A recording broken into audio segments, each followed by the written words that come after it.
சீதாராம். ராமாயணம் சித்திரங்கள் வாயிலாக. சித்திரம் 81. ஷரபங்கர்.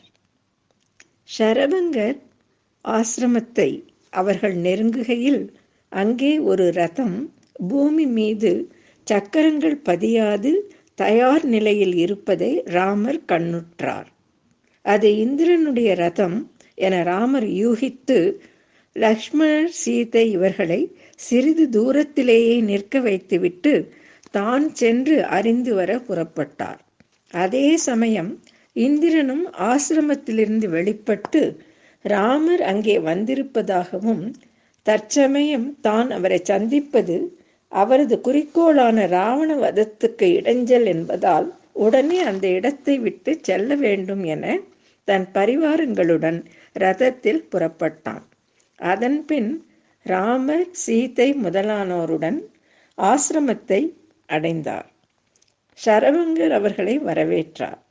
ராமர் வந்துவிட்டு சென்றவர் யார் என்று வினவ, அவரும் தன்னை பிரம்மலோகத்துக்கு அழைத்து செல்ல இந்திரன் வந்திருந்ததையும் தற்சமயம் தான் தண்டகாரண்யம் வந்திருக்கும் ராமரை உபசரிக்க வேண்டி இருந்ததால் இந்திரனுடன் செல்லவில்லை என்றும் தெரிவித்தார்.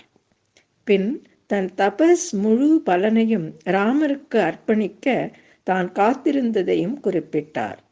ராமர் தானே அவற்றை சம்பாதிக்க வேண்டும், தனக்கு தண்டகாரண்யத்தில் தங்குவதற்கு ஓர் இடம் மட்டுமே தேவை என்றார். முனிவரோ தன் தவப்பலன்களை ராமரிடம் சமர்ப்பித்துவிட்டு பின் அவர்களை சுதீஷ்ண முனிவரிடம் செல்லுமாறு பணித்தார். ராமரை ஆசீர்வதிக்கச் சொல்லி தனக்காக ஓர் அக்னி மூட்டி தரச் சொல்லி முனிவர் அதில் இறங்கி பின் ஜோதிமயமாக புறப்பட்டு பிரம்மலோகம் அடைந்தார். சீதாராம்.